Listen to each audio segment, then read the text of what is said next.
Hi dear friends, ഇന്ന് നമ്മൾ കാണാൻ പോകുന്നത് 2023 പുറത്തിറങ്ങിയ മിസ്റ്റർ മോങ്ക്സ് ലാസ്റ്റ് കേസ് എന്ന ഒരു ഹോളിവുഡ് ഡിറ്റക്റ്റീവ് സിനിമയാണ്. സത്യത്തിൽ മിസ്റ്റർ മോങ്ക് എന്നത് ഒരു അമേരിക്കൻ ടെലിവിഷൻ സീരീസാണ്. 2002 മുതൽ ഇത് സംപ്രേഷണം ചെയ്തു വരുന്നുണ്ട്. പക്ഷെ നമ്മൾ കാണാൻ പോകുന്നത് ആ സീരീസ് ഒന്നുമല്ല, അതിനെ ആസ്പദമാക്കി പുറത്തിറങ്ങിയ ഒരു സിനിമയാണ്. ഈ സിനിമയുടെ കഥയെന്താണെന്ന് വെച്ചാൽ, അതിബുദ്ധിമാനായ ഒരു ഡിറ്റക്റ്റീവ് ഒരു കാര്യം ഇന്നോ ഇന്നലെയോ ഒന്നുമല്ല, എത്രയോ വർഷങ്ങൾക്ക് മുൻപ് ഒരു കാര്യം കണ്ടാലോ അല്ലെങ്കിൽ കേട്ടാലോ അത് അതുപോലെ തന്നെ ഓർത്തുവെക്കാനുള്ള കഴിവ് ജന്മനാ തന്നെ ഇദ്ദേഹത്തിനുണ്ട്. അതോടൊപ്പം പോലീസ് ഡിപ്പാർട്ട്മെന്റിനൊപ്പം ചേർന്ന് ഇദ്ദേഹം തെളിയിച്ച കൊലപാതക കേസുകൾ മാത്രം ഏകദേശം 140ഓളം വരും. ചുരുക്കത്തിൽ പറഞ്ഞാൽ ഡിറ്റക്റ്റീവ് ഫീൽഡിൽ കക്ഷി ഒരു വേറെ ലെവൽ തന്നെയാണ്. അങ്ങനെയിരിക്കെ ആ ഡിറ്റക്റ്റീവിന്റെ മകൾ വിവാഹം കഴിക്കാനിരുന്ന പയ്യനെ നിഗൂഢമായ സാഹചര്യത്തിൽ ആരോ കൊലപ്പെടുത്തുന്നു. ആരാണ് ആ കൊലപാതകം ചെയ്തത്, എങ്ങനെയാണ് ആ കൊലപാതകം ചെയ്തത് കണ്ടുപിടിക്കാനിറങ്ങുന്ന ഡിറ്റക്റ്റീവ് കഥയാണ് ഈ സിനിമ. കുറച്ചു പ്രായമായ ലുക്കിൽ ചുരുണ്ട മുടിയൊക്കെയായിരിക്കുന്ന അദ്ദേഹമാണ് സിനിമയിലെ ഹീറോ. ഞാൻ ഇൻട്രോയിൽ പറഞ്ഞതുപോലെ കക്ഷി വലിയൊരു ഡിറ്റക്റ്റീവാണ്. ഏകദേശം 140ഓളം കൊലപാതക കേസുകൾ തെളിയിച്ചിട്ടുണ്ട്. ഇടയ്ക്ക് ഹീറോയ്ക്ക് എന്തോ പ്രശ്നം സംഭവിച്ചു.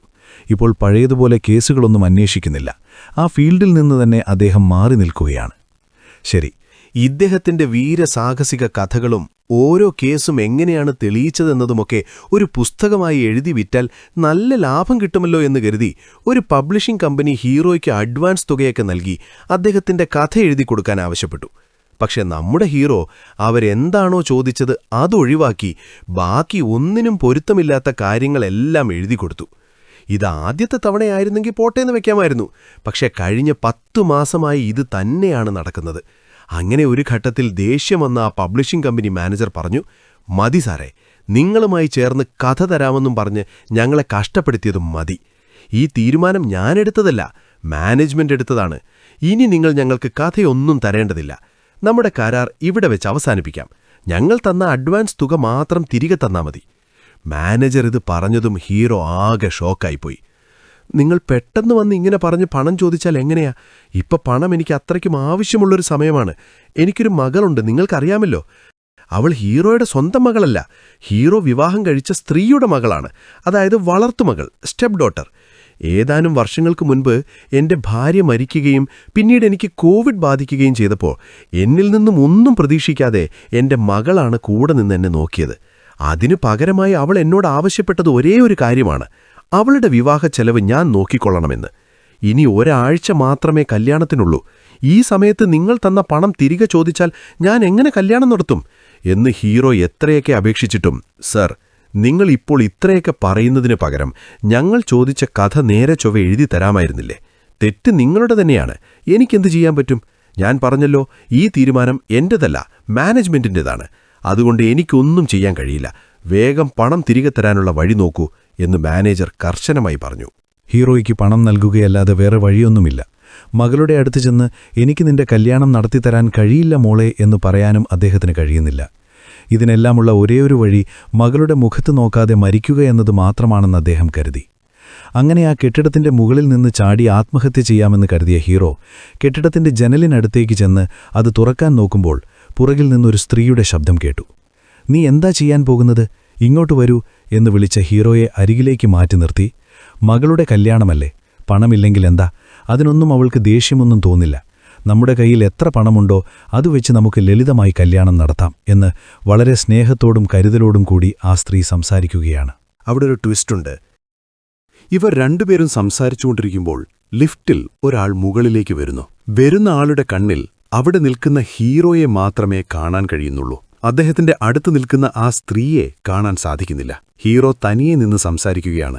ഇതെന്താ സംഭവം എന്ന് നമ്മൾ അത്ഭുതപ്പെടുമ്പോഴാണ് കാര്യങ്ങൾ പതുക്കെ പതുക്കെ മനസ്സിലാവുന്നത്. ഹീറോയോട് സംസാരിച്ചുകൊണ്ടിരിക്കുന്ന ആ സ്ത്രീ വർഷങ്ങൾക്ക് മുൻപ് കൊല്ലപ്പെട്ട അദ്ദേഹത്തിന്റെ ഭാര്യയാണ്.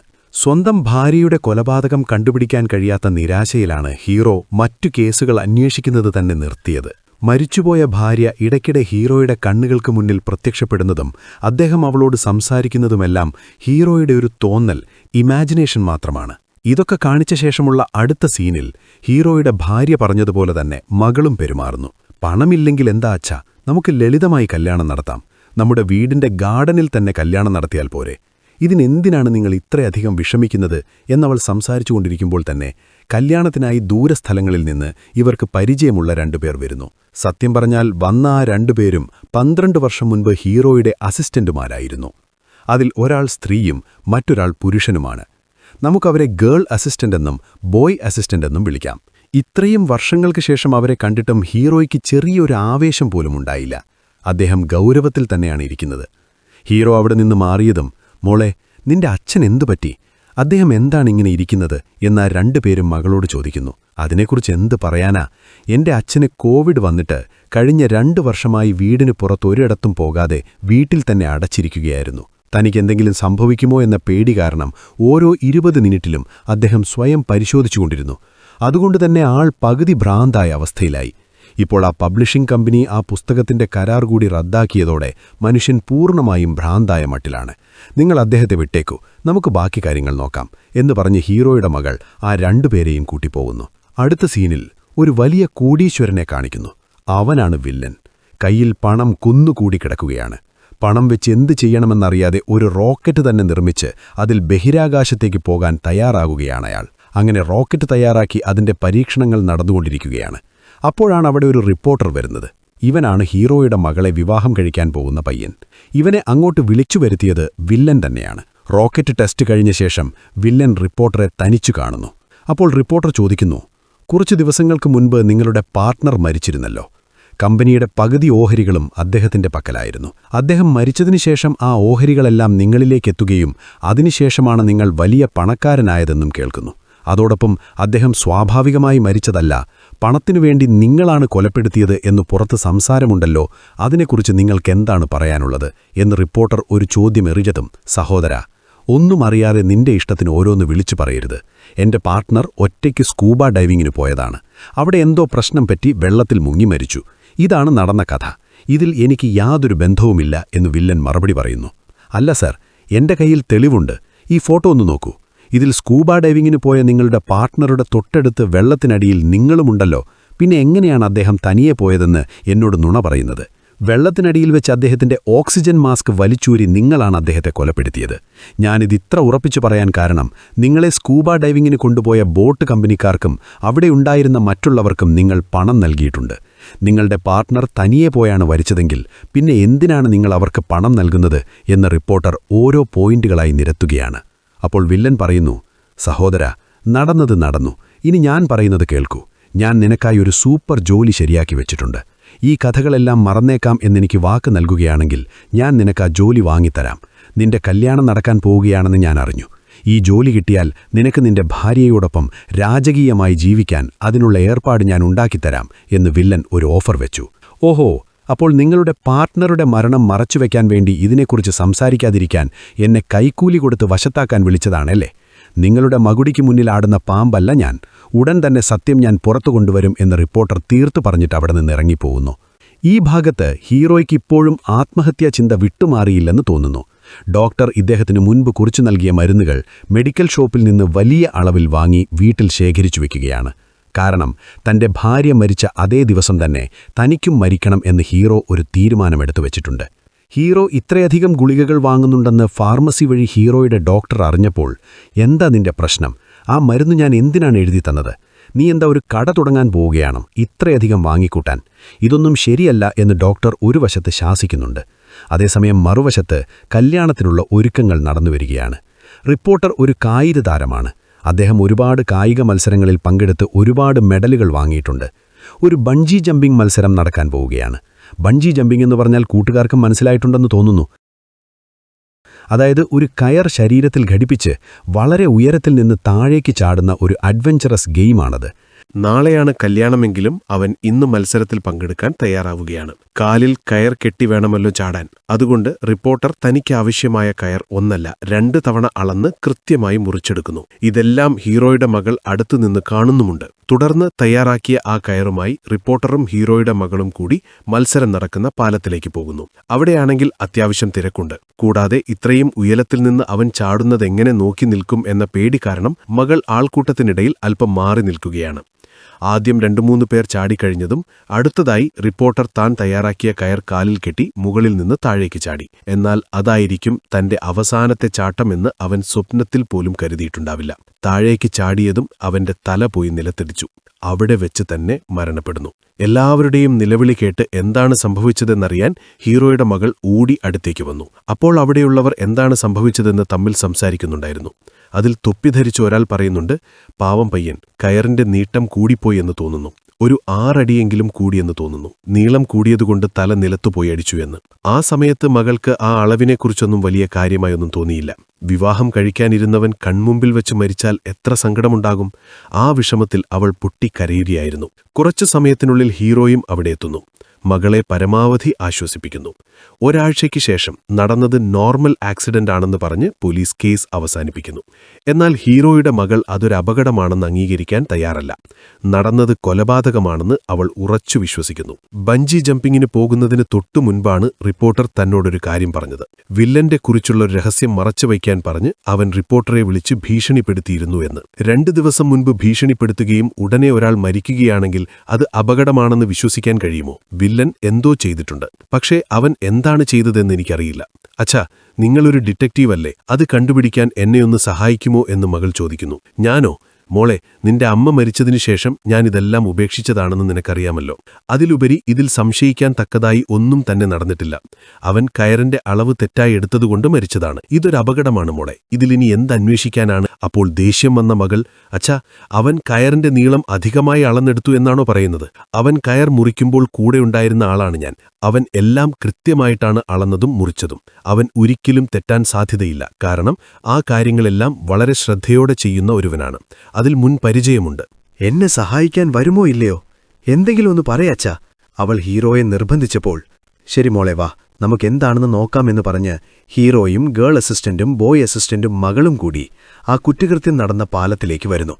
തുടക്കം മുതൽ കൃത്യമായി എന്താണ് നടന്നതെന്ന് മകൾ തന്നെ വിവരിച്ചു കൊടുക്കുന്നു. ആദ്യം അവൾ ആൾക്കൂട്ടത്തിനിടയിലല്ലേ നിന്നിരുന്നത്. റിപ്പോർട്ടർ ചാടാനായി മുകളിലേക്ക് പോയി. കുറച്ചു കഴിഞ്ഞപ്പോൾ എല്ലാവരും നിലവിളിക്കാൻ തുടങ്ങി. എന്തുപറ്റിയെന്ന പരിഭ്രമത്തോടെ മകൾ ഓടി അടുത്തേക്ക് വന്നപ്പോൾ അടുത്ത് തൊപ്പി ധരിച്ച ഒരാൾ പറഞ്ഞു, പാവം പയ്യൻ, കയറിന്റെ നീട്ടം കൂടിപ്പോയെന്ന് തോന്നുന്നു. ഒരു 6 അടിയെങ്കിലും കൂടിയെന്ന് തോന്നുന്നു. നീളം കൂടിയതുകൊണ്ട് തല നിലത്തുപോയി അടിച്ചുവെന്ന്. ഇത് മകൾ വിവരിച്ചുകൊണ്ടിരിക്കുമ്പോഴാണ് ഹീറോ അതിലെ ആ ട്വിസ്റ്റ് ശ്രദ്ധിക്കുന്നത്. സത്യത്തിൽ റിപ്പോർട്ടറുടെ കയറിന് 6 അടി നീളം കൂടുതലായതുകൊണ്ട് തന്നെയാണ് അവൻ മരിച്ചത്. പോലീസ് റിപ്പോർട്ടിലും അങ്ങനെ തന്നെയാണുള്ളത്. അവൻ മരിച്ചതിനുശേഷം പോലീസുകാരെല്ലാം വന്ന് കയർ അളന്നു നോക്കിയാണല്ലോ റിപ്പോർട്ട് തയ്യാറാക്കിയത്. അതിനു മുൻപ് ആ തൊപ്പിക്കാരന് അതെങ്ങനെ കൃത്യമായി മനസ്സിലായി? ഏകദേശം 5 അടിയോ 10 അടിയോ എന്നൊക്കെ ഏകദേശ കണക്കവൻ പറയാമായിരുന്നു. പക്ഷേ എങ്ങനെയാണ് കയറിന് 6 അടി നീളം കൂടുതലായിരുന്നു എന്ന് അവൻ കൃത്യമായി പറഞ്ഞത്? അതുകൊണ്ട് അവനിതിൽ എന്തോ ഒരു ബന്ധമുണ്ട്. അവനെക്കുറിച്ച് വേറെ എന്തെങ്കിലും അടയാളം നിനക്കറിയാമോ എന്ന് ഹീറോ ചോദിക്കുന്നു. ആളെ കാണാൻ ഒരു 40 വയസ്സ് തോന്നുമച്ചാ. പിന്നെ അവന്റെ കൈവിരലുകളിൽ, ചൂണ്ടുവിരലിലും നടുവിരലിലും മാത്രം വെള്ള നിറത്തിലുള്ള നെയിൽ പോളിഷ് ഇട്ടിട്ടുണ്ടായിരുന്നു എന്ന് മകൾ പറഞ്ഞു. ഇത് കേട്ടതും ബോയ് അസിസ്റ്റന്റ് അവൻ ആരാണെന്ന് കണ്ടുപിടിക്കാനുള്ള ശ്രമം തുടങ്ങുന്നു. അടുത്ത സീനിൽ ബോയ് അസിസ്റ്റന്റിനെ ഒഴിവാക്കി ബാക്കി 3 പേരും റിപ്പോർട്ടർ ഏത് ഗ്യാരേജിലാണോ തനിക്ക് ആവശ്യമായ കയർ മുറിച്ചത് ആ ഗ്യാരേജിലേക്ക് പോയി അന്വേഷണം ആരംഭിക്കുന്നു. ഹീറോയുടെ മകൾ വീണ്ടും വീണ്ടും പറയുകയാണ്, അച്ഛാ, അവനിത് ആദ്യത്തെ തവണയൊന്നുമല്ല. ഇതിനു മുൻപ് 4-5 തവണ ബഞ്ചി ജമ്പിംഗ് മത്സരങ്ങളിൽ പങ്കെടുത്തിട്ടുണ്ട്. അതുകൊണ്ട് കയറിന് എത്ര നീളം വേണമെന്ന് അവന് കൃത്യമായി അറിയാം. അതെന്റെ കൺമുന്നിൽ വെച്ച് തന്നെയാ 1 അല്ല 2 തവണ അവൻ അളന്ന ശേഷമാണ് മുറിച്ചത്. തീർച്ചയായും അവൻ കയർ തെറ്റായി മുറിക്കാൻ ഒരു സാധ്യതയുമില്ല. ഹീറോ ഇതെല്ലാം കേട്ടുകൊണ്ട് മുറിയിൽ ചുറ്റും നോക്കി നിൽക്കുമ്പോൾ അവിടെ മറ്റൊരു ട്വിസ്റ്റ് കൂടി കണ്ടെത്തുന്നു. ആ ഗ്യാരേജിലെ ജനലിനടുത്തായി റിപ്പോർട്ടർക്ക് കിട്ടിയ കുറേ ട്രോഫികൾ നിരത്തിവെച്ചിട്ടുണ്ട്. കുറേ കായിക മെഡലുകൾ വാങ്ങിയിട്ടുണ്ടെന്ന് ഞാൻ പറഞ്ഞിരുന്നല്ലോ. അവൻ ഓരോ വർഷവും വാങ്ങിയ ഷീൽഡുകളെല്ലാം വരി വരിയായി അടുക്കി വെച്ചിട്ടുണ്ട്. 2015, 16, 17 എന്നിങ്ങനെ. എന്നാൽ അതിനടുത്തുള്ള 2 ഷീൽഡുകൾ നോക്കിയാൽ 17 ശേഷം 18 വരേണ്ടത്. പക്ഷെ 19 വന്നതിനു ശേഷമാണ് 18 വരുന്നത്. റിപ്പോർട്ടർ ആ ഷീൽഡുകളെല്ലാം ദിവസവും തുടച്ച് വർഷക്രമത്തിൽ അഥവാ ഓർഡറിൽ തന്നെയാണ് വെക്കാറുള്ളതെന്ന് ഹീറോയുടെ മകൾക്ക് നന്നായി അറിയാം. അങ്ങനെയിരിക്കെ ഇതിന്റെ സ്ഥാനം മാറിയിട്ടുണ്ടെങ്കിൽ ആരോ ഒരാൾ കള്ളത്തരത്തിൽ ഈ ജനൽ വഴി അകത്തേക്ക് ചാടിക്കേറിയിട്ടുണ്ടാകണം. അപ്പോൾ ഷീൽഡുകളെല്ലാം താഴെ വീഴുകയും വന്നവർ അത് തിരിച്ചെടുത്ത് വെക്കുമ്പോൾ വർഷം തെറ്റിച്ചു വെച്ചിട്ടുണ്ടാകാം. അങ്ങനെ കള്ളനകത്ത് വന്നിട്ടുണ്ടെങ്കിൽ തീർച്ചയായും എന്തെങ്കിലും മോഷ്ടിച്ചു കാണും. പക്ഷെ ഗ്യാരേജിൽ നിന്ന് ഒന്നും കാണാതായതായി തോന്നുന്നില്ല. ഷീൽഡുകളുടെ സ്ഥാനം മാറിയതുകൊണ്ട് മാത്രം ആരോ ഒരാൾ അകത്തു വന്നു എന്ന് ഉറപ്പിച്ചു പറയാൻ കഴിയില്ല. അതുകൊണ്ട് ഇത് ഉറപ്പിക്കാൻ മറ്റു വല്ല തെളിവുകളും കിട്ടുമോ എന്ന് നോക്കാൻ ജനലിന് പുറകിൽ, അതായത് ഗ്യാരേജിന് പുറത്തിറങ്ങി ഹീറോ പരിശോധിക്കുമ്പോൾ ജനലിനടുത്തുള്ള മരക്കൊമ്പ് ഒടിഞ്ഞുകിടക്കുന്നത് കണ്ടു. അതുകൊണ്ട് തീർച്ചയായും ആരോ ഒരാൾ വന്നിട്ടുണ്ട്. അതേസമയം ഹീറോയുടെ ഭാവനയിൽ വരുന്ന ഭാര്യ പറയുന്നു, പുതിയതായി ആരോ വന്നിട്ടുണ്ട്. നിന്റെ മകൾ പറഞ്ഞതുപോലെ തന്നെ ഇത് അപകടമല്ല, കൊലപാതകമാണ്. നിന്റെ മകൾക്ക് വേണ്ടിയെങ്കിലും നീ ഈ കേസ് ഏറ്റെടുത്ത് ഇതിലെ സത്യം പുറത്തു കൊണ്ടുവരണം. മറ്റൊരു പ്രധാന കാര്യം, നീ ഇങ്ങനെയുള്ള കാര്യങ്ങളിൽ തിരക്കിലായാൽ മാത്രമേ നിനക്ക് മരിക്കണമെന്ന ചിന്ത വരാതിരിക്കുകയുള്ളൂ. അതുകൊണ്ട് ഈ കേസ് അന്വേഷിക്കൂ എന്ന് ഹീറോയുടെ ഭാര്യ പറഞ്ഞുകൊണ്ടിരിക്കുമ്പോൾ ആ തൊപ്പിക്കാരൻ ആരാണെന്ന് ബോയ് അസിസ്റ്റന്റ് കണ്ടുപിടിച്ച് ആ വിവരങ്ങൾ കൊണ്ടുവരുന്നു. ആ തൊപ്പിക്കാരൻ ഒരു ബേസ്ബോൾ പ്ലെയറാണ്. സാധാരണ ആ ടീമിലുള്ളവർ കയ്യിലെ 2 വിരലുകളിൽ മാത്രം നെയിൽ പോളിഷ് ഇടാറുണ്ട് എന്ന് ഈ സിനിമയിൽ പറയുന്നുണ്ട്. അതെത്രത്തോളം സത്യമാണെന്ന് എനിക്കറിയില്ല. പക്ഷെ നമുക്ക് വേണ്ട പ്രധാന കാര്യം എന്താണെന്ന് വെച്ചാൽ, ഈ തൊപ്പിക്കാരൻ ജോലി ചെയ്യുന്നത് വില്ലന്റെ കമ്പനിയിൽ ഡെലിവറി മാനായിട്ടാണ്. ഹീറോയുടെ മകൾ സംശയിച്ചതുപോലെ തന്നെ ഈ കേസിൽ വില്ലന്റെ പേരും വരുന്നുണ്ടല്ലോ. ഇനി അവനെക്കുറിച്ച് അന്വേഷിച്ചാൽ മാത്രമേ സത്യമെന്താണെന്ന് അറിയുകയുള്ളൂ. അങ്ങനെ ഹീറോയും ബോയ് അസിസ്റ്റന്റും ഗേൾ അസിസ്റ്റന്റും കൂടി വില്ലന്റെ വീട്ടിലേക്ക് പോകുന്നു. ആ വീട്ടിലെ സെക്യൂരിറ്റിമാരുടെ ഹെഡായിട്ടുള്ള ആൾ ഹീറോയുടെ പഴയ സുഹൃത്താണ്. മുമ്പ് പല കേസുകൾ തെളിയിക്കാൻ അദ്ദേഹം ഹീറോയെ സഹായിച്ചിട്ടുണ്ട്. അദ്ദേഹം ഒരു മുൻ പോലീസുകാരനാണ്. അതുകൊണ്ട് നമുക്ക് അദ്ദേഹത്തെ എക്സ് കോപ്പ് എന്ന് വിളിക്കാം. പക്ഷെ ഒരു ട്വിസ്റ്റ് എന്താണെന്ന് വെച്ചാൽ, വില്ലനെ ചോദ്യം ചെയ്യാൻ വരികയാണെന്നൊന്നും അദ്ദേഹത്തോട് പറയുന്നില്ല. പാർട്ട്ണറുടെ മരണത്തിൽ എൻ്റെ മകൾക്ക് വില്ലനെ സംശയമുണ്ട്. വെറുതെ പേരിന് വില്ലനോട് 1-2 ചോദ്യങ്ങൾ ചോദിച്ചാൽ ആ സമാധാനത്തിൽ അവൾ അതിൽ നിന്ന് ഒഴിഞ്ഞു പൊക്കോളും എന്ന് വേറൊരു കഥ പറഞ്ഞാണ് അവരകത്തേക്ക് കയറുന്നത്. പക്ഷെ അകത്ത് പോയ ശേഷമുള്ള ഇവരുടെ ചോദ്യങ്ങളൊന്നും അത്ര ശരിയല്ല. ആദ്യം ആ തൊപ്പിക്കാരൻ്റെ ഫോട്ടോ കാണിച്ച്, ഇവൻ നിന്റെ കമ്പനിയിലാണല്ലോ ജോലി ചെയ്യുന്നത്, ഇവനെ നിനക്കറിയാമോ എന്ന് വില്ലനോട് ചോദിക്കുന്നു. വില്ലൻ അവിടെ ഒരു മാസ് ഡയലോഗ് അടിച്ചു. എന്താ നിങ്ങൾ കളിയാക്കുകയാണോ? എന്റെ കമ്പനിയിൽ ലക്ഷക്കണക്കിന് ആളുകൾ ജോലി ചെയ്യുന്നുണ്ട്, ഏകദേശം 10-20 ലക്ഷം പേർ. അതിലൊരു സാധാരണ ഡെലിവറി ഡ്രൈവറെ എനിക്കറിയാമോ എന്ന് ചോദിച്ചാൽ ഞാൻ എന്തു മറുപടി നൽകാനാണ്? ഞാൻ ഇതുവരെ അവനെ കണ്ടിട്ടേയില്ല എന്ന് വില്ലൻ പറയുന്നു. തുടർന്ന് മുൻപ് റിപ്പോർട്ടർ വില്ലനെ കാണാൻ വന്നപ്പോൾ പറഞ്ഞ അതേ പാർട്ട്ണറുടെ മരണത്തെക്കുറിച്ച് ഹീറോയും സംസാരിക്കാൻ തുടങ്ങി. ഇതിൽ വില്ലന് ദേഷ്യം വരുന്നുണ്ടോ ഇല്ലയോ എന്നറിയില്ല, പക്ഷേ എക്സ് കോപ്പിന് ദേഷ്യം വന്നു. ഹീറോയെ മാത്രം ഒരു മുറിക്കുള്ളിലേക്ക് മാറ്റി നിർത്തി അയാൾ ചോദിച്ചു, എന്തൊരു കള്ളം പറഞ്ഞാണ് നീ ഈ വീട്ടിനുള്ളിലേക്ക് കയറിയത്? വെറുതെ ഒരു പേരിന് ചോദ്യങ്ങൾ ചോദിക്കാമെന്ന് പറഞ്ഞിട്ട് ആവശ്യമില്ലാത്ത കാര്യങ്ങളെല്ലാം നീ ചോദിക്കുന്നു. നിന്റെ മരുമകൻ ബങ്കി ജമ്പിങ്ങിനിടെയുണ്ടായ ഒരു അപകടത്തിലാണ് മരിച്ചത്.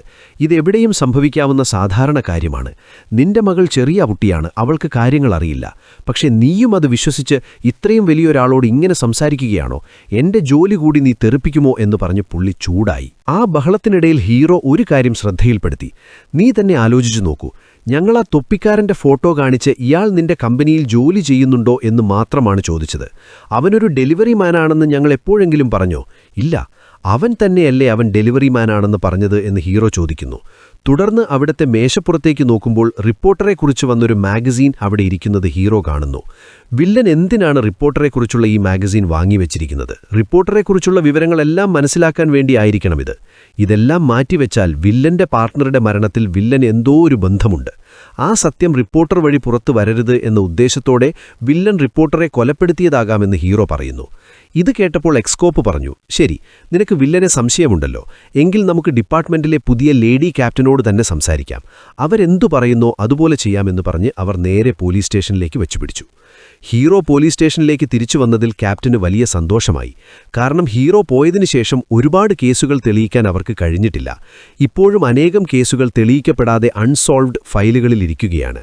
ഡ്രോയറിലിരിക്കുന്ന ആ കേസുകളെല്ലാം ഹീറോയ്ക്ക് കാണിച്ചു കൊടുത്തിട്ട് അവർ പറഞ്ഞു, ഓരോ ഇരകളും തങ്ങൾക്ക് ആരെങ്കിലും നീതി വാങ്ങിത്തരുമെന്ന് കാത്തിരിക്കുകയാണ്. അവരെ കൊന്ന കൊലയാളികൾ ഇപ്പോഴും പുറത്ത് സ്വതന്ത്രരായി നടക്കുകയുമാണ്. നിങ്ങൾ വന്ന് ഈ കേസുകളൊക്കെ തെളിയിച്ചു തന്നാൽ വളരെ നന്നായിരുന്നു എന്ന് ക്യാപ്റ്റൻ റിക്വസ്റ്റ് ചെയ്യുകയാണ്. എന്നാൽ ഹീറോ, അയ്യോ, ഞാൻ ഇതിനൊന്നും വന്നതല്ല, എൻ്റെ മകൾ ഒരുപാട് നിർബന്ധിച്ചതുകൊണ്ട് ആ ഒരു കേസ് മാത്രം നോക്കാൻ വന്നതാണ്. നിങ്ങളത് മാത്രമൊന്ന് നോക്കൂ, ആവശ്യമില്ലാത്ത കാര്യങ്ങളൊന്നും എന്നെ കാണിക്കരുത് എന്ന് ഹീറോ തീർത്തു പറഞ്ഞു. ബങ്കി ജമ്പിംഗ് നടന്ന സ്ഥലത്തെടുത്ത വീഡിയോകളെല്ലാം ശേഖരിച്ച് സ്ക്രീനിലിട്ട് പരിശോധിച്ചപ്പോൾ സംഭവസ്ഥലത്തുണ്ടായിരുന്ന ആ തൊപ്പിക്കാരൻ ഒരു തവണ പോലും റിപ്പോർട്ടറുടെ അടുത്തേക്ക് പോലും പോയിട്ടില്ലെന്ന് മനസ്സിലായി.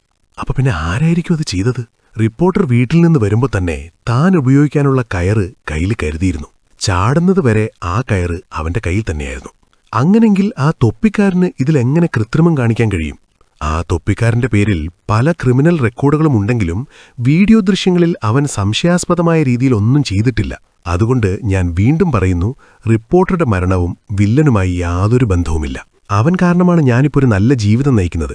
അതിൽ മണ്ണുവാരിയിടരുത് മോനെ. വില്ലനെ സംശയിക്കുന്നത് നിർത്തി മകളെ സമാധാനിപ്പിക്കാനുള്ള വഴി നോക്കുന്ന് എക്സ്കോപ്പിന് ഉപദേശിച്ചിട്ട് അവിടുന്നങ്ങ് പോയി.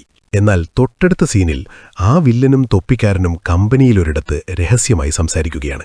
എന്തടാ, നിനക്ക് തന്നൊരു ചെറിയ ജോലി പോലും നിനക്ക് ശരിയായി ചെയ്യാൻ കഴിഞ്ഞില്ലല്ലോ എന്ന് വില്ലൻ ചോദിക്കുന്നു. നീ എന്തായി കാണിച്ചു വെച്ചിരിക്കുന്നത്? എങ്ങനെയോ ഹീറോ നിന്നെ കണ്ടുപിടിച്ച് എന്റെ വീട് വരെ എത്തിയിരിക്കുന്നു എന്ന് വില്ലൻ ദേഷ്യപ്പെടുന്നു. ക്ഷമിക്കണം സാർ, നിങ്ങൾ പറഞ്ഞ ആ പ്ലാൻ അനുസരിച്ചാണ് ഞാൻ എല്ലാം ചെയ്തത്. ഇപ്പം എന്തു പറ്റി? റിപ്പോർട്ടറുടെ കഥ കഴിച്ചതുപോലെ ഹീറോയുടെ കഥയും നമുക്ക് അവസാനിപ്പിക്കാം എന്ന് പറഞ്ഞ് അയാൾ എല്ലാത്തിനും തയ്യാറായി നിൽക്കുകയാണ്. വേണ്ട മോനെ വേണ്ട, ഹീറോ എങ്ങനെ കൈകാര്യം ചെയ്യണമെന്ന് എനിക്കറിയാം. നീ പോയി നിന്റെ പണി നോക്ക് എന്ന് വില്ലൻ തൊപ്പിക്കാരനോട് പറയുന്നു. ഇവര് രഹസ്യമായി സംസാരിക്കുന്നത് CCTV ക്യാമറ വഴി മെയിൻ റൂമിലിരുന്ന എക്സ്കോപ്പ് കാണുന്നു. ഓഹോ, അറിയില്ലെന്ന് പറഞ്ഞവൻ കാമുകിയോട് സംസാരിക്കുന്ന പോലെ രഹസ്യമായി സംസാരിക്കുന്ന നോക്കൂ. ഇവൻ നല്ലവനാണെന്ന് കരുതിയാണല്ലോ ഞാൻ ഹീറോയോട് കയർത്ത് സംസാരിച്ചത് എന്ന് പറഞ്ഞ് എക്സ്കോപ്പ് സ്വന്തം തലയിൽ തന്നെ അടിക്കുന്നു. മറ്റൊരു വശത്ത് ഹീറോ തന്റെ ഡോക്ടറെ കണ്ട് സംസാരിക്കുകയാണ്. നിന്റെ മരുമകന്റെ മരണം നീ അന്വേഷിക്കുന്നുണ്ടെന്ന് ഞാൻ അറിഞ്ഞു. വളരെ നല്ല കാര്യം. നീ പഴയ പണിയിലേക്ക് തിരിച്ചു വന്നതിൽ എനിക്കൊരുപാട് സന്തോഷമുണ്ട് എന്ന് ഡോക്ടർ ഹീറോയെ പുകഴ്ത്തുന്നു. ഹീറോ പറയുകയാണ്, അതൊക്കെ പോട്ടെ ഡോക്ടറെ, എന്റെ ജീവിതത്തിൽ 140 കൊലപാതക കേസുകൾ ഞാൻ തെളിയിച്ചിട്ടുണ്ട്. അതുകൊണ്ട് നാട്ടിൽ കൊലപാതകങ്ങൾ കുറഞ്ഞോ? ഓരോ ദിവസവും ഓരോ മിനിറ്റിലും എന്തെങ്കിലും നടന്നുകൊണ്ടേയിരിക്കുന്നു. ഈ പത്രം കണ്ട് നോക്കൂ, ഇന്ന് മാത്രം എത്ര കൊലപാതകങ്ങൾ നടന്നിട്ടുണ്ടെന്ന്. ഇങ്ങനെ പത്രത്തിലെ ഓരോ കൊലപാതക വാർത്തകളും ഡോക്ടറെ വായിച്ചു കേൾപ്പിക്കുന്നതിനിടയിൽ പെട്ടെന്നാണ് പത്രത്തിലൊരു വാർത്ത കണ്ട് ഹീറോയുടെ കണ്ണ് തള്ളിയത്. സംഭവം വളരെ സിമ്പിളാണ്. ഒരു ആനിമൽ ഷെൽട്ടറിലേക്ക്, അതായത് മൃഗസംരക്ഷണ കേന്ദ്രത്തിലേക്ക് ആരോ സ്ഥിരമായി ഭീഷണി കത്തുകൾ അയക്കുന്നു, അവരെ ബ്ലാക്ക്മെയിൽ ചെയ്യുന്നു എന്നതാണ് വാർത്ത. ഇതിൽ ഹീറോ എന്താണ് കണ്ടുപിടിച്ചതെന്ന് അടുത്ത സീനിൽ കാണാം. അദ്ദേഹം ഗേൾ അസിസ്റ്റന്റിനെയും കൂട്ടി നേരിട്ട് ആ മൃഗസംരക്ഷണ കേന്ദ്രത്തിലേക്ക് പോയി അവർക്ക് വന്ന ഊമക്കത്തുകളെല്ലാം വാങ്ങി വായിക്കുന്നു. ഈ സ്ഥലം ഞാൻ ബോംബ് വെച്ച് തകർക്കും എന്നാരോ ഭീഷണിപ്പെടുത്തി കത്തെഴുതിയിട്ടുണ്ട്. ഹീറോ പത്രത്തിൽ കണ്ട ഈ വിലാസം കണ്ട് ഇത്രയധികം അത്ഭുതപ്പെടാൻ കാരണമെന്താണെന്ന് വെച്ചാൽ അവിടെ നമുക്കൊരു സർപ്രൈസ് ഉണ്ട്. ഹീറോ വില്ലന്റെ വീട്ടിൽ പോയി എക്സ്കോപ്പുമായി തനിച്ചൊരു മുറിയിലിരുന്ന് സംസാരിച്ചിരുന്നില്ലേ? അപ്പോൾ ആ മേശപ്പുറത്ത് റിപ്പോർട്ടറെക്കുറിച്ചുള്ള ഒരു മാഗസിൻ ഇരിക്കുന്നത് ഹീറോ ശ്രദ്ധിച്ചിരുന്നു. അതേ മേശപ്പുറത്ത് ഒരു ചെറിയ കടലാസിൽ ഒരു വിലാസം എഴുതിവെച്ചിരിക്കുന്നത് ഹീറോ ശ്രദ്ധിച്ചിരുന്നു. ആ വിലാസം ഈ മൃഗസംരക്ഷണ കേന്ദ്രത്തിന്റേതായിരുന്നു. വിലാസം വില്ലന്റെ മേശപ്പുറത്തുണ്ടെങ്കിൽ അത് അവൻ തന്നെയല്ലേ എഴുതിവെച്ചിട്ടുണ്ടാവുക? എന്താണെന്ന് മനസ്സിലാകാതെയാണ് ഹീറോ ഇവിടെ വന്നത്. വന്നിട്ടും ഒന്നും വ്യക്തമാകുന്നില്ല. ശരിയെന്ന് കരുതി മടങ്ങാൻ തുടങ്ങിയപ്പോൾ അവിടെ കാഴ്ചയില്ലാത്തൊരു നായയെ കുറേ നാളായി ദത്തെടുക്കാൻ ആളില്ലാതെ അവിടെ നിർത്തിയിരിക്കുന്നുവെന്ന് മനസ്സിലാക്കിയ ഗേൾ അസിസ്റ്റന്റ് പറയുന്നു, സേറും തനിയെയാണ്, ഈ നായയും തനിയെയാണ്, നിങ്ങളിതിനെ എടുത്തൂടെയെന്ന്. പക്ഷെ ഹീറോ വിട്ടുകൊടുത്തില്ല. എന്റെ കാര്യം നോക്കാൻ തന്നെ എനിക്ക് നേരമില്ല, ഇതിനിടയിൽ എവിടുന്ന് നായയെ നോക്കാനാണ് എന്ന് ചോദിച്ച് പുള്ളി കടുപ്പത്തിൽ തന്നെ അവിടുന്ന് ഇറങ്ങി. പക്ഷെ കാറെടുത്ത് കുറച്ചു ദൂരം പോയതും ഹീറോ സൈഡ് മിററിലൂടെയൊരു കാഴ്ച കണ്ടു. അവന്റെ കിളി പോയി. ആ വില്ലന്റെ കമ്പനിയിലെ ഡെലിവറി മാൻ, നമ്മുടെ ആ പഴയ തൊപ്പിക്കാരൻ, ആ ആനിമൽ ഷെൽട്ടറിന് മുന്നിൽ വണ്ടി നിർത്തിയിരിക്കുന്നു. അപ്പോഴാണ് ഹീറോയ്ക്ക് വില്ലന്റെ ആ മാസ്റ്റർ പ്ലാൻ കത്തിയത്. നമ്മൾ വിചാരിച്ചതിനേക്കാൾ വലിയ ബുദ്ധിമാനാണ് വില്ലൻ എന്ന് ഹീറോയ്ക്ക് മനസ്സിലായി. പുള്ളി അത് അസിസ്റ്റന്റിനോട് വിശദീകരിച്ചു കൊടുക്കുകയാണ്. വില്ലന്റെ പ്ലാൻ അനുസരിച്ച് എന്തോ ഒരു തന്ത്രം ഉപയോഗിച്ച് ആ തൊപ്പിക്കാരൻ റിപ്പോർട്ടറെ കൊലപ്പെടുത്തി. ഇനി ഈ രഹസ്യം പുറത്താകണമെങ്കിൽ അത് 2 പേരിലൂടെ മാത്രമേ സാധിക്കൂ. ഒന്ന് വില്ലൻ, മറ്റൊന്ന് ഈ തൊപ്പിക്കാരൻ. ഇവർക്ക് 2 പേർക്കും മാത്രമേ സത്യമറിയാവൂ. അതുകൊണ്ട് തൊപ്പിക്കാരൻ ജീവനോടെ ഇരിക്കുന്നത് വില്ലൻ എപ്പോഴും ഒരു ഭീഷണിയാണ്. അതിനാൽ അവനെ ഒഴിവാക്കണം. അതിനായി വില്ലനിട്ട പ്ലാനാണ് ഈ മൃഗസംരക്ഷണ കേന്ദ്രത്തെ ഇതിനായി തെരഞ്ഞെടുത്തത്. തൊപ്പിക്കാരന്റെ ഡെലിവറി റൂട്ടിലുള്ള സ്ഥലങ്ങൾ നോക്കിയാണ് വില്ലൻ ഇത് തീരുമാനിച്ചത്. വില്ലൻ ഈ മൃഗസംരക്ഷണ കേന്ദ്രത്തെ തെരഞ്ഞെടുത്തു. മുൻപ് വന്ന ആ ഊമക്കത്തുകൾ അയച്ചതും വില്ലൻ തന്നെയാണ്. ആ കത്തിൽ ആ സ്ഥലം ബോംബ് വെച്ച് തകർക്കുമെന്ന് ഭീഷണിപ്പെടുത്തിയിരുന്നല്ലോ. അതിനാൽ ഇപ്പോൾ വില്ലൻ ഒരു ബോംബ് പാക്ക് ചെയ്ത് കൊറിയർ വഴി അയച്ചുണ്ടാകും. അതുതന്നെയാണ് ആ തൊപ്പിക്കാരൻ ഇപ്പോൾ ഡെലിവറി ചെയ്യാൻ പോകുന്നത്. മിക്കവാറും വില്ലൻ ആ ബോംബിനോടൊപ്പം പാർസലിൽ ഒരു ട്രാക്കിംഗ് ഡിവൈസും വെച്ചിട്ടുണ്ടാകും. അതുവഴി തൊപ്പിക്കാരൻ പാർസലുമായി അകത്തേക്ക് കടക്കുന്നതിനു മുൻപ് തന്നെ പുറത്തുവച്ചവൻ ബോംബ് പൊട്ടിക്കും. അതിൽ ആ തൊപ്പിക്കാരൻ മാത്രം കൊല്ലപ്പെടും. പിന്നീട് പോലീസ് അന്വേഷണം വരുമ്പോൾ മൃഗസംരക്ഷണ കേന്ദ്രത്തിന് ഭീഷണി കത്തയച്ച ആരോ ഒരാൾ ആ കെട്ടിടം തകർക്കാൻ കൊറിയർ വഴി ബോംബ് അയച്ചെന്നും അതറിയാതെ കൊണ്ടുപോയപ്പോൾ തൊപ്പിക്കാരന്റെ കയ്യിലിരുന്ന് പൊട്ടിത്തെറിച്ചെന്നും ഒരു കഥയുണ്ടാക്കിയെടുക്കാം. നോക്കൂ, എന്ത് ക്രൂരമായ പ്ലാനാണെന്ന്. ഹീറോ ഇത് മുൻകൂട്ടി കണ്ടതും, മോളെ വണ്ടി വേഗം തിരിക്കൂ, പെട്ടെന്ന് അവന്റെ അടുത്തെത്തി കാര്യം പറഞ്ഞവനെ രക്ഷിക്കണം എന്ന് ഹീറോ കാർ തിരിക്കാൻ പറഞ്ഞു. എന്നാൽ അത് തിരിക്കുന്നതിനിടയിൽ ആ ഗേൾ അസിസ്റ്റന്റ് കാണിക്കുന്ന പരിഭ്രമമൊന്ന് കാരണം. ഇവൾ കാർ തിരിച്ചു വരുമ്പോഴേക്കും സമയം കുറേ ആകുമെന്നും പറഞ്ഞ് ഹീറോ കാറിൽ നിന്നിറങ്ങി ഓടി. ഡേയ് നിൽക്കടാ, ഒരു നിമിഷം നിൽക്ക്, അതിൽ ബോംബുണ്ട് എന്ന് വിളിച്ചു പറയുമ്പോഴേക്കും തൊപ്പിക്കാരൻ ഹീറോയുടെ നേരെ തിരിഞ്ഞു. അതേസമയം വീട്ടിലിരുന്ന് വില്ലൻ റിമോട്ട് ഉപയോഗിച്ച് ബോംബ് പൊട്ടിക്കുന്നു. തൊപ്പിക്കാരൻ കഷ്ണങ്ങളായി ചിതറിപ്പോകുന്നു. വില്ലനാണ് റിപ്പോർട്ടറെ കൊലപ്പെടുത്താൻ പറഞ്ഞതെന്ന് തെളിയിക്കാനുണ്ടായിരുന്ന ഏക സാക്ഷി ആ തൊപ്പിക്കാരനായിരുന്നു. അവനും ഇപ്പോൾ ഇല്ലാതായി. ഇനി എന്തു ചെയ്യുമെന്ന് ഹീറോ ആലോചിച്ചു നിൽക്കുമ്പോൾ അവിടെ എത്തിയ എക്സ്കോപ്പ് പറഞ്ഞു, സുഹൃത്തെ, നീ അപ്പോഴേ എന്നോട് ആവർത്തിച്ചു പറഞ്ഞതാണ് വില്ലനാണ് റിപ്പോർട്ടറുടെ കൊലപാതകത്തിന് പിന്നിലെന്ന്. ഞാനത് വിശ്വസിച്ചില്ല. എന്നാൽ അവനും തൊപ്പിക്കാരനും രഹസ്യമായി സംസാരിക്കുന്നത് കണ്ടപ്പോഴാണ് എനിക്കത് ഉറപ്പായത്. ദയവ് ചെയ്ത് എന്നോട് ദേഷ്യം തോന്നരുത്. ഞാൻ ചെയ്ത തെറ്റിന് പകരമായി വില്ലനെ എങ്ങനെ കുടുക്കണമെന്ന ഐഡിയ ഞാൻ തന്നെ നൽകാം. വില്ലന്റെ കയ്യിൽ ഒരു ലാപ്ടോപ്പുണ്ട്. അവൻ ചെയ്യുന്ന എല്ലാ കാര്യങ്ങളുടെയും വിവരങ്ങൾ ആ ലാപ്ടോപ്പിലുണ്ടാകും. നാളെ അവന്റെ വീട്ടിൽ അവന്റെ ഭാര്യ ഒരു പാർട്ടിയും ഒരുക്കിയിട്ടുണ്ട്. ഞാൻ എങ്ങനെയെങ്കിലും നിന്നെ ആ പാർട്ടിക്കുള്ളിലെത്തിക്കാം. പിന്നെ നിന്റെ ബുദ്ധി ഉപയോഗിച്ച് ആ ലാപ്ടോപ്പ് അടിച്ചെടുക്കണം. നിനക്ക് ചോദിക്കാം, ഇത്രയും കഷ്ടപ്പെടുന്നതിനു പകരം എനിക്ക് തന്നെ ആ ലാപ്ടോപ്പ് എടുത്തു തന്നൂടെയെന്ന്. സപ്പോസ് നാളെ ലാപ്ടോപ്പ് എടുക്കാൻ പോയി നീ പിടിക്കപ്പെട്ടാൽ വില്ലന്റെ കൂടെ തന്നെ ഇരുന്ന് നിനക്കനുകൂലമായ കാര്യങ്ങൾ ചെയ്യാൻ എനിക്ക് സാധിക്കും. എന്നാൽ ഞാനാണ് ലാപ്ടോപ്പ് എടുക്കാൻ പോയി പിടിക്കപ്പെടുന്നതെങ്കിൽ പിന്നെ നിന്നെ സഹായിക്കാൻ അവിടെ ആരുമുണ്ടാവില്ല. അതുകൊണ്ടാണ് പറയുന്നത് നാളെ നീ തന്നെ പോയി അത് അടിച്ചെടുക്കണമെന്ന് എക്സ്കോപ്പ് പറഞ്ഞു. അടുത്ത സീനിൽ വില്ലന്റെ വീട്ടിൽ പാർട്ടി നടക്കുകയാണ്. വില്ലൻ റോക്കറ്റിൽ തനിയെ ബഹിരാകാശത്തേക്ക് പോകാൻ തയ്യാറാവുകയാണല്ലോ. അവിടെ അവന് കൂട്ടിനൊരാൾ ഉണ്ടായിരുന്നാൽ നന്നായിരിക്കുമെന്ന് കരുതി വന്ന അതിഥികളെല്ലാം തമാശയ്ക്കായി വായു നിറച്ചൊരു പാവയെ വില്ലന് സമ്മാനമായി നൽകുന്നു. ഇത് കണ്ട് വില്ലന്റെ ഭാര്യയ്ക്ക് ആകെ ദേഷ്യം വന്നു. ആ പാവ തന്റെ ഒരു ശത്രുവാണെന്ന രീതിയിൽ അവൾ അതിനോട് ചുമ്മാ വഴക്കിടുകയും അതിനെ അവിടെ നിന്ന് പറത്തിവിടുകയും ചെയ്തു. മറ്റൊരു വശത്ത് എങ്ങനെയെങ്കിലും ഹീറോയെ പാർട്ടിയിലെത്തിക്കാമെന്ന് എക്സ്കോപ്പ് പറഞ്ഞിരുന്നല്ലോ. ഒരു അതിഥിയായിട്ടല്ലെങ്കിലും മോശമല്ലാത്ത രീതിയിൽ എത്തിക്കുമെന്ന് ഹീറോ കരുതിയിരുന്നു. പക്ഷെ ഹീറോയുടെ വിധി അതിലും കഷ്ടമായ ഒന്നായിരുന്നു. ഹീറോയെ ഒരു ബാർടെൻഡർ വേഷം കെട്ടിച്ചാണ് എക്സ്കോപ്പ് ആ പാർട്ടിയിലേക്ക് അയച്ചത്. ഏത് വേഷം കിട്ടിയാലും അതിനനുസരിച്ച് കുറച്ചെങ്കിലും അഭിനയിച്ചാലല്ലേ പിടിച്ചു നിൽക്കാൻ പറ്റൂ. ഗസ്റ്റുകൾ ഡ്രിങ്ക്സിനായി കാത്തു നിൽക്കുകയാണ്. പക്ഷെ ഹീറോയ്ക്ക് അതൊട്ടും വഴങ്ങുന്നില്ല.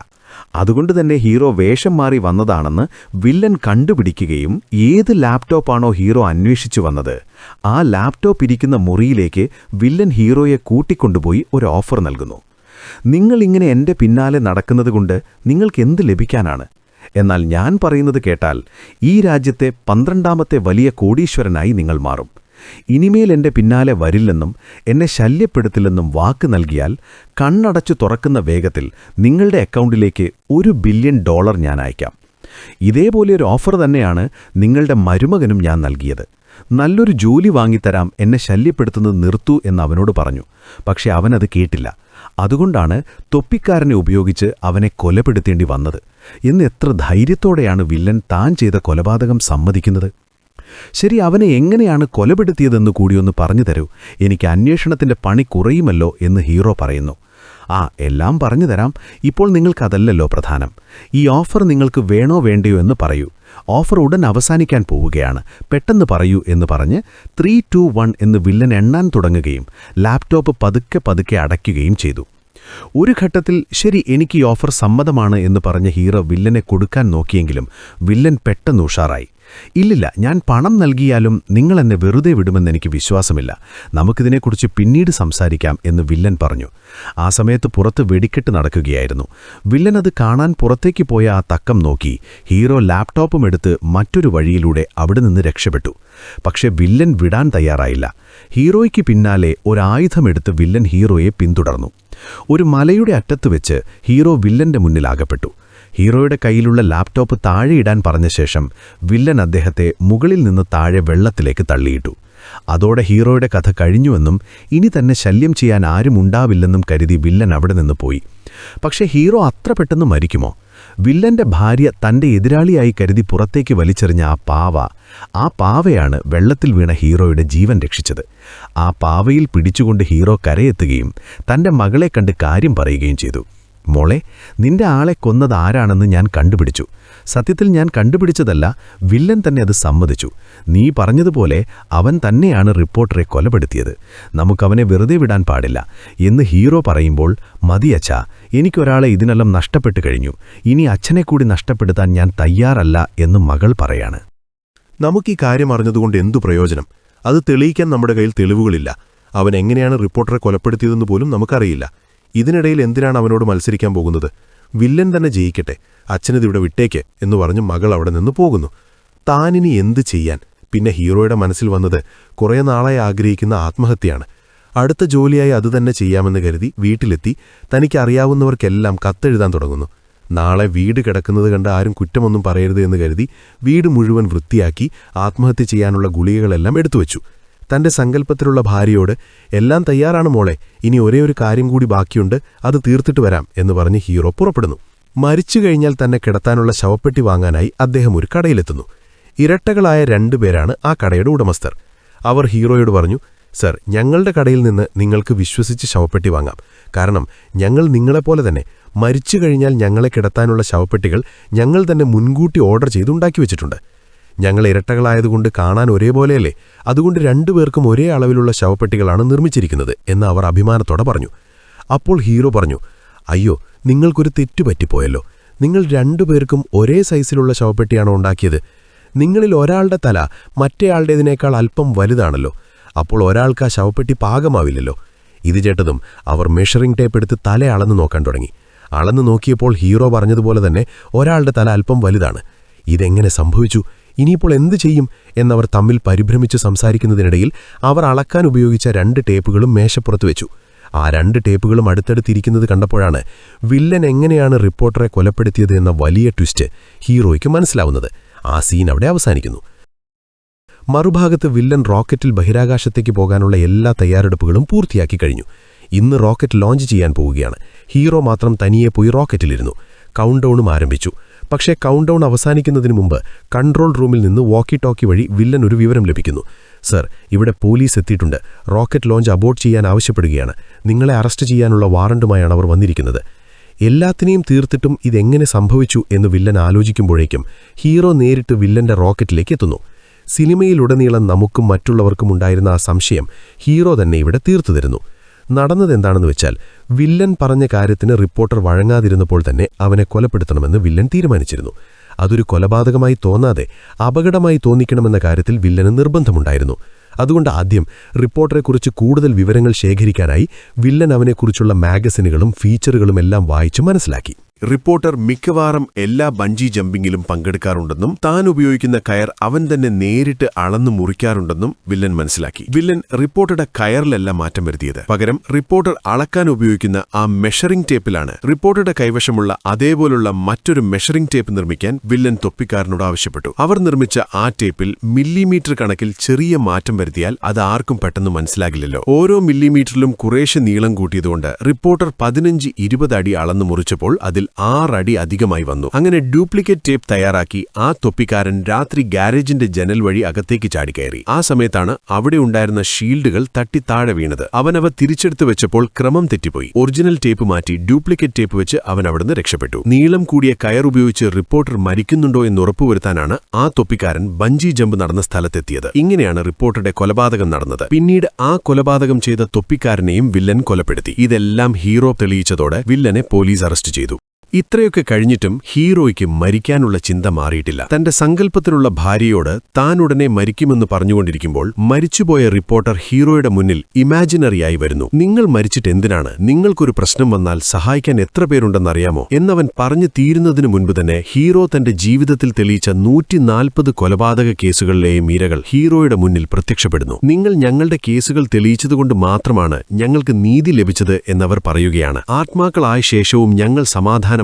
പക്ഷേ ഞങ്ങളെപ്പോലെ ഇനിയും സമാധാനം ലഭിക്കാതെ എത്ര പേർ ചുറ്റിക്കറങ്ങുന്നുണ്ടെന്ന് നിങ്ങൾക്കറിയാമോ? അവർക്കെല്ലാം ആര് നീതിയും സമാധാനവും നൽകും എന്നവർ പറയുമ്പോൾ തന്നെ ആ കൂട്ടത്തിൽ നിന്നൊരു പെൺകുട്ടി മുന്നോട്ട് വന്ന് പറയുന്നു, എന്നെ നിങ്ങൾക്കറിയില്ല, കാരണം ഞാൻ ഇപ്പോഴും പോലീസ് സ്റ്റേഷനിൽ തെളിയാത്തൊരു കേസായി തുടരുകയാണ്. നിങ്ങൾ എന്റെ കേസിലെ കൊലയാളി ആരാണെന്ന് കണ്ടുപിടിച്ചാൽ മാത്രമേ എനിക്കും സമാധാനം ലഭിക്കൂ. എന്നെപ്പോലെയുള്ള എല്ലാവരും നിങ്ങളെയാണ് വിശ്വസിച്ചിരിക്കുന്നത് എന്ന് പറഞ്ഞ് ആ 140 പേരും ഹീറോയുടെ പിന്നാലെ നടന്നുവരുന്നു. നമ്മൾ ജീവിച്ചിരിക്കുന്നതുകൊണ്ട് ഇത്രയധികം പേർക്ക് നല്ലത് നടക്കുന്നുണ്ടെങ്കിൽ പിന്നെ നമ്മൾ എന്തിനാണ് മരിക്കുന്നത് എന്ന് ചിന്തിച്ച് ഹീറോ തന്റെ മനസ്സ് മാറ്റുന്നു. അദ്ദേഹം വീട്ടിലേക്ക് മടങ്ങുമ്പോൾ മൃഗസംരക്ഷണ കേന്ദ്രത്തിൽ വെച്ച് ആ നായയെ നിങ്ങൾക്ക് കൂട്ടായി വെച്ചുകൂടെ എന്ന് ഗേൾ അസിസ്റ്റന്റ് ചോദിച്ചിരുന്നല്ലോ. അവൾ അതേ നായയെ ഹീറോയ്ക്ക് സമ്മാനമായി അദ്ദേഹത്തിന്റെ വീട്ടിലെത്തിച്ച ശേഷം സ്വന്തം നാട്ടിലേക്ക് മടങ്ങിപ്പോയി. ഗേൾ അസിസ്റ്റന്റ് സമ്മാനമായി നൽകിയ ആ കാഴ്ചയില്ലാത്ത നായയെ സ്നേഹത്തോടെ തലോടിക്കൊണ്ട് ഹീറോ നിൽക്കുന്നിടത്ത് സിനിമ അവസാനിക്കുന്നു.